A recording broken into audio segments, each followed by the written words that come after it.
মুক্তিযোদ্ধা তিনি পঙ্গু ছিল, তাকে হত্যা করে। প্রাণী সম্পদে ভরবো দেশ, গর্ব স্মার্ট বাংলাদেশ। এই প্রতিপাদ্যে নাটোরের বড়াইগ্রামে প্রাণী সম্পদ সেবা সপ্তাহ ও প্রাণী সম্পদ প্রদর্শনী অনুষ্ঠিত হয়েছে।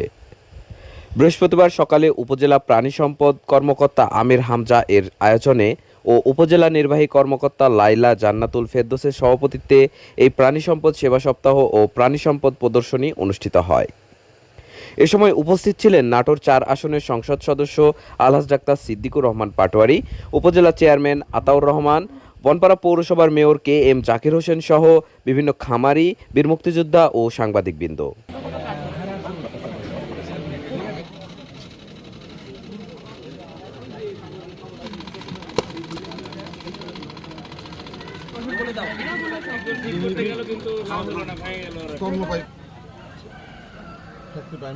হ্যাঁ আপনি বিয়ের জুলাই মাসে এরকম কোনো পার্সন নাই। আব্দুল মান্নান, পেশ ইমাম, মডেল মসজিদ, বড়াইগ্রাম।